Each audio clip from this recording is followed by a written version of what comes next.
If you're patiently waiting for Europa Universalis 5 to come out and you're tired of playing the same old EU4, well, I've got some great news for you, because there's a wide range of mods that EU4 has that you have to have for yourself. Before we begin with the mods, I have a bit of a request. If you're planning to pre-order EU5 or any game from the Paradox forum, consider using my link in the description or reference code Ludi at Historia in all caps. You'll know the creator referral is activated because it's going to tell you over here. Would really help out the channel massively, and I would forever be in your debt. Thank you for even considering it. And if you don't want to use mine, use somebody else's, that's fine as well. Just don't let it go to waste. Make sure you make somebody's day. I'm sure you'd make any creator's day. Thank you very much. The first of the mods you have to try before EU5 comes out is Antebellum Blood and Iron, one of my personal favorite mods in EU4, and a mod that has an insane amount of flavor. Antebellum presents Europe in a very different light. See, some things have gone a little bit different in the history of the European continent and the world for that matter, and as a consequence we have completely different challenges and a very unique start, with the Franks, or Francia better yet, being the actual emperor of the Holy Roman Empire. The cultural makeup itself being very different as well, as is the religious map mode for that matter too. From the western part of Europe, the English are part of the same culture group with the Flemish, the Dutch, and the Frisians. In essence, the Vikings did not fully conquer the British Isles, and history turned out to be very different for that matter in the Viking lands, where the Norwegians and Danes are still following the Norse religion, with the Danes having a little bit of a foothold in England. In the northern parts of Europe, Suomensko is still alive and thriving, as is Romuva, which means that the Teutonic Order failed to do. In fact, Teutonic Order was never around in the first place, much like the Polish did not fully consolidate and centralize in the nation of Poland. The Germans did not push into the northeast of Germany for that matter either, with the Germanic culture group being significantly smaller, something that the Greeks managed to go the other way. However, since we have a lot more Greeks in our start date, the entire western coastline of Anatolia still being Greek. Albanian is also somehow a part of the Greek culture group, so if you're Albanian, you probably want to stay away from this mod. We have the addition of Pannonian as a West Slavic culture right next to Slovakia, and Andalusia is the dominant power in Iberia, meaning the Iberian Reconquista never happened. But as one of the North Iberian nations, you have the chance of always triggering the Reconquista, of course. The great part about Antebellum is that pretty much the entire area that has been reworked has unique flavor. No matter who you play as, you got your own missions, unique decisions like the ability to restore Western Rome or Iberia. There's tons of new scripted events, and you also have the ability of playing as some of the more obscure religions such as the Zoroastrian Persians. You even have Nestorian nations at the start of the campaign you can try out, and no matter who you play as, you will be immersed into a proper experience as that nation. Now, if you do enjoy a little bit of pain and don't want to have a computer last you for too long, you're gonna love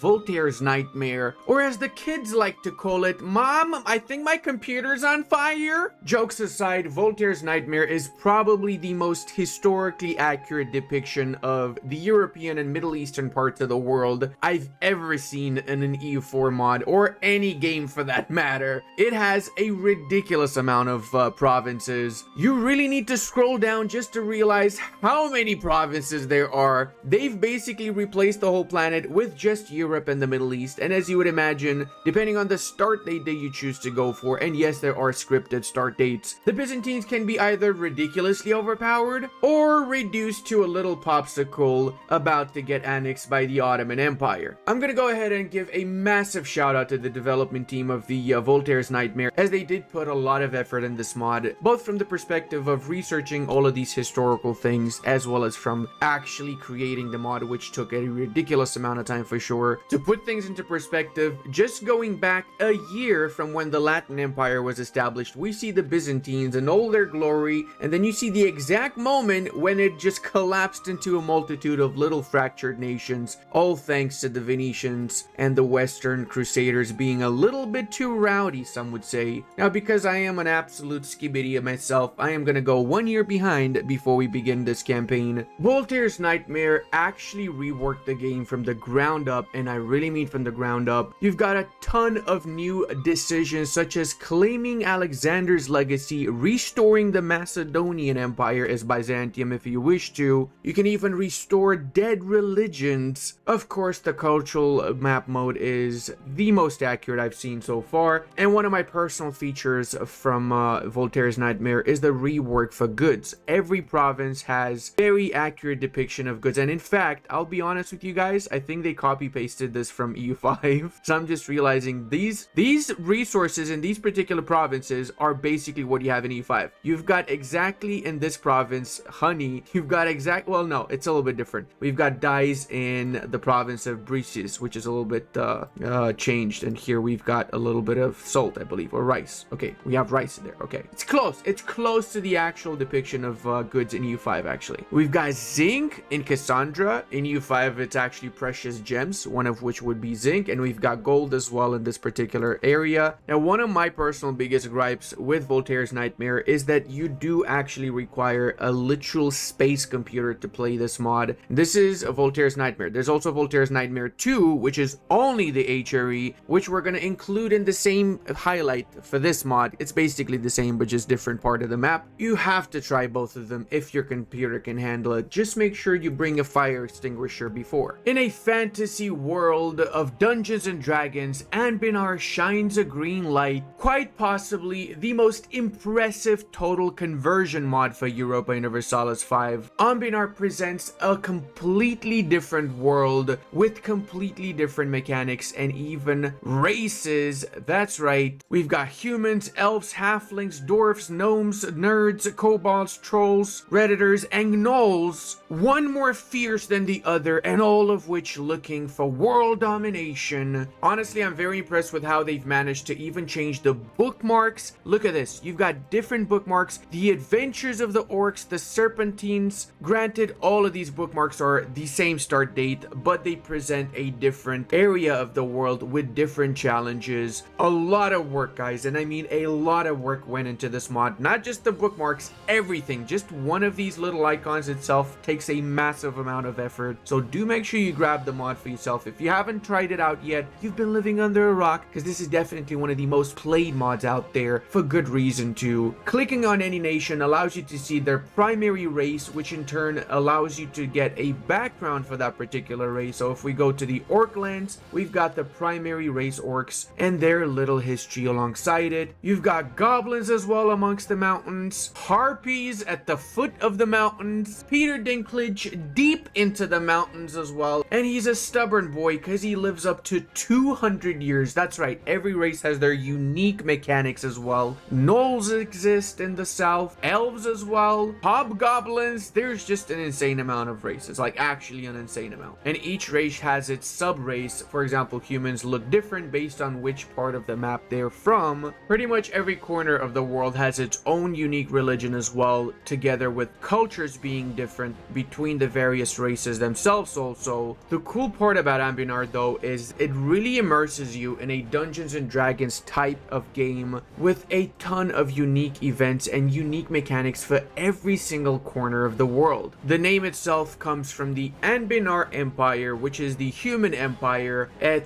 the center of the world pretty much. Well, I guess it depends on where you look at. I guess anything could be the center really. This was the initial release for the mod, and they've built upon it massively. With every coming patch, they've added more and more lore to the world. The southern parts here being one of the newer additions, well, relatively newer additions. What I truly like about the mod though is that they've done such a good job at not only creating different races and religions and species, but also at giving unique flavor for that, as well as unique playstyle. They've done that with every resource available for them. Example here, we've got a very interesting distribution of countries here, disunited, soon to be united if you play there, and with 4 unique entrances into the archipelago. One through the Lankianite Strait, as I call it, another one through the strait to the south, and 2 more on the eastern part. Actually 3, because this is divided in 2 as well. These are your only access points in here, so if you really want to have a unique playing toll game, for example, unify this region, make sure you have strong points holding off the entrances, have a strong fleet to prevent naval invasions, and you can have a really unique gameplay. Alternatively, you could start in the great deserts in the center and unify the various people Mongols, creating a Mongol-type empire to spread around and be either ruthless or kind. I mean, that's up to you, right? End of the day, what really makes Ambinar unique is just the fact that you can play it 1,000 different ways and still have more ways of playing it. So do yourself a favor and grab the mod if you haven't yet, or if you already play it, let me know in the comment section what is your favorite playstyle, what you like to do in Ambinar most. Next mod on this list is a very, very close to my heart mod. I'm talking about the Third Odyssey, Back to the Motherland. Now, I've played this mod a while back and I had one of the most fun Byzantine campaigns I've ever had. I don't really want to spoil too much for you guys, but I really want you to try the mod out because honestly, the Third Odyssey is probably the most unique Byzantine experience you're ever gonna have. You have the option as the Byzantines to flee from the old world, get to the new world, establish a completely new Byzantine empire in the new world, and you do that through a variety of scripted events, scripted mechanics that truly put the modding community to higher standards in my opinion. Despite the mod starting off as a standard Byzantine game, within just a few months you start getting different events that will shape the future of your nation in the new world and guide you as you approach the new world. If you have Iron Man, and you also get some unique achievements with the mod, be it from you reconquering Constantinople by 1545, so making your way back from the new world, or getting a legion of couriers. It is a truly masterful mod. I also love the fact that they use the Age of Mythology icon. I love that game.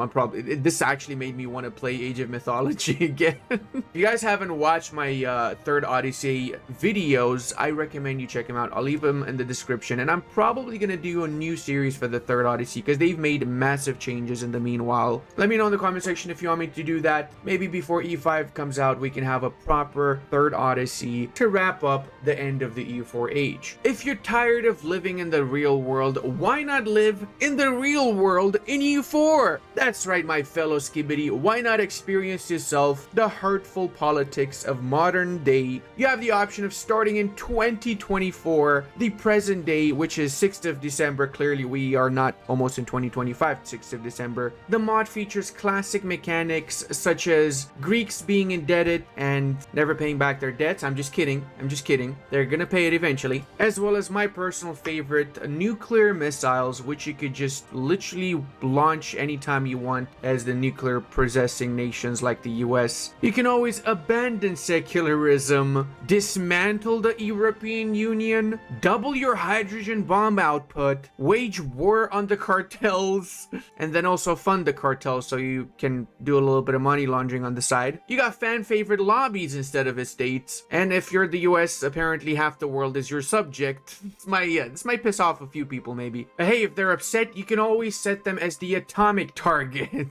That's right, we have a lot of new decisions and a lot of extra diplomatic options. It is one of the most surprisingly diversified mod when it comes to what you can do. Literally, the sky is the limit in this game. And I really mean the sky. You launch satellites, boys. It's that freaking awesome. Now, earlier I made a comment about mods that are similar to EU5. I think by far the closest mod to EU5 is, of course, Mayo taxes. A reason for that is because a good chunk of the EU5 development team actually worked on this mod before they got hired by Paradox. So as you would expect, there's definitely a lot of influences. The bookmarks here illustrate the different situations at the start of the campaign, which is in 1356, about 20 years give or take before the start of EU5. We've got the Great 100 Years War. We've got an East Africa situation with the various tribes of Swahili and everybody else. We got the twilight of Hindustan right after the fall of the Delhi Sultanate, Hindustan taking over. In West Africa, we got Mali and the various nations around it waiting for the Empire of Mali to collapse. 1356 is also when the Golden Bull was enacted in the Holy Roman Empire, and we have that as one of the central themes, much like we have the Red Turban Rebellion that gave way to the Ming Dynasty after the collapse of the Yuan, same as the rise of the Ottoman Empire occurred around this period, the Ottomans taking over Karasids and definitely controlling the region starting from 1356 onwards. This is also when they got their foothold in Gallipoli, the first foothold in the Balkans and Europe itself. The thing with Mayo and taxes is that it is a very, very, very computer intensive game. I literally took 4 minutes to load into the game right now. 4 minutes with my computer. So despite it being a very intricate mod, look at this. The screen itself, they've replaced everything. You've got population systems, you've got a completely revamped culture, completely revamped